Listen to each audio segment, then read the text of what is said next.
Greetings, everyone. This is SFC Spectacular, your NCOIC for all things entertaining on this channel. And I got a special topic for you today. 10 things that need to stop in the world of streaming. Now, there are a lot of things that should cease and desist when it comes to streaming, but I just gathered 10 things that I saw. Sometimes I call it toxic niceness on Twitch. So if you hear that saying going around, that's your boy, toxic niceness. All right. So I'm gonna get into this shortly, but I want to tell you before I do that, you can catch me now only on YouTube and Instagram. That is where I will make all my content. If you are on Twitter, you can follow me there if you want to. But here I have two channels, Games So Spectacular and SFC Spectacular. On Instagram, I have two pages, SFC Spectacular and Gaming So Spectacular. So it shouldn't be too hard to, understand or get. I'll put some letters on the screen, and you can check the description box down below. But let's move on. Let's get into this. 10 things that need to stop in the world of streaming. First off, use of generic gaming logos. You all seen it, those logos where it's Stream Team, Exceptional Guy 52, some gradient painted over the name and all that good stuff. It looks cute. It was cool for a while. Now, oversaturation has begun to set in, and we're kind of all tired of seeing it. But fear not.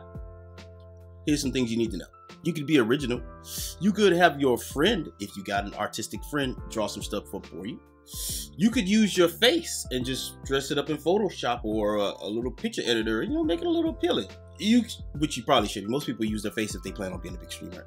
You could also acquire some old photos, put them together in a picture editor, and make a simple one of your face. Put your face on top of some triangles. You could do a lot of things to absolve this, but the real problem here with seeing these things is not that I'm tired of it, but it's unoriginality. Tap into your original, and if you can't, hire somebody to do it for you. An original logo, not these generic things that they slap together in some processor on a phone. All right, let's move on. Number 2, selling merch that no one will buy. I've been asked to sell a t-shirt. I've been asked to sell a mug, put a saying here. I'm infamous for saying I love the smell of burnt flesh in the morning on streams that I conduct. But you know what? I don't have the overhead. I don't have the real estate, the capital. I don't have the extra money to invest in t-shirts that somebody may not buy. So if you are buying a t-shirt, you need to look at that, because those shirts aren't free. I think everybody has this imagination where they go and get merch for their brand and they're going to sell it and become rich. Well, you've got to put money into it before you can get money out of it. You've got to purchase blank shirts, blank cups, mugs, processing, shipping, all that stuff. And then you got to turn around and sell it and price it for a profit. There is a lot to this, not just let's sell merch. To another point, who knows me? Nobody knows SFC Spectacular, not like I'm a star or something. So who is going to buy a shirt with SFC Spectacular's face, name, or quotes on it? Hence, you. If you've only got 2 or 3 people watching you, why would you sell product line? If you've not got at least 100 hardcore fans, who are you selling these things to? So maybe we should look into stop selling merch for no reason. Next up on the docket, number 3, toxic niceness. As I mentioned here before early in this video, and you can watch some other videos on it. Some people will come to your stream with the illusion of being nice, pretending to like you, pretend to be a part of your community. They'll ingratiate themselves, learn the culture, say high five, be there at the start of every stream, and then next thing you know, poof, they disappear. They only get next to you because they need stuff though. They'll be positive and nice as long as they can get some from you. Maybe they'll take some of your viewers. Maybe they'll have people shift over to their YouTube channel by getting promotion on your page. These are the things we're talking about when we say toxic niceness. People would be now don't get me wrong. Don't get this confused with building rapport and ingratiating yourself into a community, because that is real and that is supposed to happen. I am talking about the individuals who take advantage of somebody else's community to pilfer and steal and otherwise get viewers to their channel through the guise of being nice. All right, I've mentioned this also in the video before. I'll probably tag it or link it somewhere. All right, moving right along. Number 4, announcing a schedule or an event, then not making it happen. This is one of my pet peeves with what needs to stop happening, because I've seen this time and time again. A guy will make big announcements for a week. He'll hype up a giveaway. He'll do this and do that. And then when the giveaway or the show happens, nothing. Crickets. Radio silence. You hear nothing. He goes ghost. Your audience will lose faith in you if you even had one. Nobody, I mean, I think this trick has been done so much. People don't even take giveaways too serious until they come in, see the product in hand, and see your methods to give it out. So things like that. You don't just make and cancel. I mean, you just don't make something up and then don't cancel it. You got to make a cancel announcement. You can't just not people, have people just, they show up the 20th and you said something happened and nothing happened. They're going to lose faith. You were just faking the news to get attention is basically what it was. A lot of streamers, content creators, whatever you call them, will make these announcements, these big plans, these big whatevers, all under the guise of getting attention. Because they know how to get you to their page through saying, hey, there's a giveaway. There's a charity or something. And when you get there, nada. And that is sad. Number 5. Heavily relying on collaboration. I was guilty of this one for a while, and I was having a talk with my good buddy Spaghetti, and I came to the realization I was relying heavily on collaborations. I was trying to meet a lot of people, and not because I was trying to get anything from them, but I thought maybe, another personality could spice up my content. Maybe I'll collab, get a lot of people out, but I leaned too heavily into collabing and not actually making content. So it's still important that you make content. It's still important that you collaborate, but keep in mind, you got to make quality content. You got to make something that when you do collab with somebody, once their viewers come to watch you, they'll be like, oh yeah, I see why this guy collab with our favorite guy. He's great. Number 6, I've dedicated a whole video to this one in particular. Joining the stream team. Joining the stream team will not help you.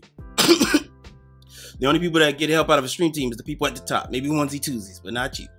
So I don't think you should join the stream team thinking you're going to get success. It won't. Joining the stream team alone will not help you get advertising. They won't put you up front. They won't give you shout outs. They won't give you all that stuff because it's just that team. They used to do that back in the day, but now teams are all collaborating around getting people, getting them together, building a nice group of viewers, and then the top viewer, the top streamer, I should say, in that group gets most of it, the views. Because everybody likes the popular guy, but the brand is there, and you give all you got to this little brand thinking, yay, my team. And your team, in reality, is not really doing anything. But I'll detail that. You can see my other video on the stream team, so go and check that out. I appreciate it if you would. Take a link or put something somewhere in here. Let's move right along. Number 7, wasting money on gear when you make very little money from streaming. Now, you can link this back to the merch. Most things that we do on stream cost money. Whether it's taking a trip to somewhere to do a vlog, gasoline, whether it's buying a product to do a review, because let's face it, all of us don't get free products to review. So in saying that, when you spend money on gear to stream that you don't need, let's say that fancy mic or a pop filter or this or that, can you afford it is what you need to ask yourself. Will it actually enhance the stream is another question. Now, I've seen other big streamers talk about this, which is actually good points. But you got to play the money game. Am I making money from streaming to cover the cost of this? If you're eating to real world money, well, unless you have a surplus, now you're losing money overall. You buy gear, you get a nice monitor, you get an excellent PC, you get that fancy keyboard, you get all that fancy gear. And then a year later, you stop streaming because I just couldn't take it anymore. It was stressful. I'm beat down. I just can't maintain a schedule. People in real life won't support me. All those things come crashing down, and you're still left with that gear. You paid all that money, and you never recovered that money. Because I'll be honest with you, I made from Twitch, I made about $500. I made more from Mixer when it was up, but from Twitch, I've made only $500 total. Now, I don't mind sharing that with you because I want you to realize, starting off, you probably won't get that much money. Even a mid-tier streamer won't get as much. If he probably can get the first or second check, probably buy everything that I got in this room, which is probably $5,000 worth of stuff or more. And then what? Unless you make that money back, that's money you'll never see again. And also on top of that, now you're sitting there with stream gear every day, looking and reminding you of how you didn't succeed at streaming. So I guess the takeaway here is measure your purchases when it comes to stream gear. All right, number 8, quitting and then coming back. This can be a trick. This go hand in hand with number 7. You're wasting time and money. Quitting, then coming back. It destroys what confidence your audience has in you. If you've built up a loyal following of people, even if it's only 20 to 30 people, they might expect something from you. They might expect you to come back a certain night. If you've been having a schedule for the past year, 6 p.m. Wednesday night, whatever it is, Saturday at 8 a.m., whatever it is, they expect you to be there. If you've done it for so long, they will expect you to be there. They expect things. Also, something that brought to my attention, donors, backers, people who pay. to see you, who have paid to see you, who going to continue seeing you. What do you tell them? What do you do for them? You know, and the first time somebody quits, I think it's expected. You want to make a video to let people know how you feel, how things may be bringing you down, what was successful, your overall trip or goal met, per se. And you make that first video, you're like, you know, I let them know how I feel, I'll get out of here and I'm gone. But then you come back and you say, you know what, guys, I thought it over. Streaming was calling me. Content creation was calling me back. You know, I couldn't stop making TikTok, so I'm back. Yeah, yay! And everybody gets happy. Yeah, he's back. We missed this guy. And then a couple months later, I'm feeling down again, guys. Oh no, don't do this, guy. Don't do this, guy. Don't do this. And you leave again. Then you come back, and less people are enthused. Wash, rinse, repent. Less people enthused. Wash, rinse, repeat again. Less people. Every time you come back, you lose viewers because people have lost faith in you. You're just the guy that's crying wolf now. So keep that in mind. Number 9, refusing to stream on a PC instead of a console. Now, let me get this straight. Streaming from a console, and I've said this before, is an excellent thing. If you are a beginner and you just started on streaming on a console, it's a good way to start. It only needs the cost of the console and internet. There's no fees to join these streaming services. You get on, you test the water, you have some fun, you see what it's all about. You start getting a big following, you get to about 80,000, 2,000, you know what I mean? Now things are getting a little hectic. Your crowd demands more of you. Your stream by proxy has to get better. You don't get a PC. Well, what is the problem with not getting a PC? Well, although streaming from a console is good, what happens when you get a large crowd is consoles don't have consistency. When a game kicks you off of it, if you're on PC streaming, the game just goes out. Then you're like, oh well, I gotta improvise. Hey guys, your stream doesn't stop. But on any console, whether it be Xbox or the PlayStation, when that stream stops, when that game stops, anything interrupts the game at all, boom, you're gone. Stream stops. You also have those ugly markers. You have those ugly borders. On Xbox, you had that space guy sitting on the couch, astronaut thing. I don't know what that is, but it's just not good. It's not good presentation.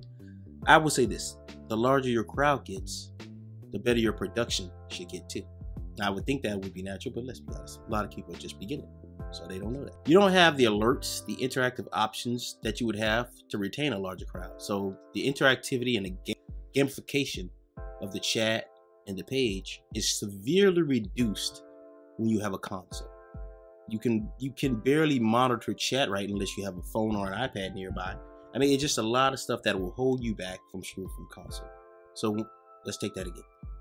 Console streaming, great for beginners, not so much for seasoned, like 1 to 2 year vets of streaming who want to take it seriously. Cool. And number 10 is the number 10 reason things that the number 10 thing that needs to stop with streaming. And I think that is thinking you can grow on Twitch or YouTube or Steam or wherever else that streams may be held, Facebook, whatever, thinking you can do that without making other content. Leave that alone. It's done. If that is you, tell yourself right now, it's over. That's one of the main reasons you're not growing on Twitch or Facebook or Twitter. Wherever it is that you stream, people need other content while you're offline to check out. They only have you for that 6-hour period or 3-hour period, whatever, however long you stream. They only have you for that time. So what do they do while you're gone? Nobody really wants to go watch VODs, you know this. Unless they really, really, really love your show, who's going to watch VODs? So what if you got a nice TikTok where you tell jokes, or you do skits, or you give advice? What if you got an Instagram where you post food, where you post your action figures, where you post computer parts? What if you've got a nice Twitter where you got a strong opinion and you tell people what the ABCs of life are? What about all that stuff? You could be providing service twofold. And if you look, most of the larger content creators are those people. They have multi-platform presence.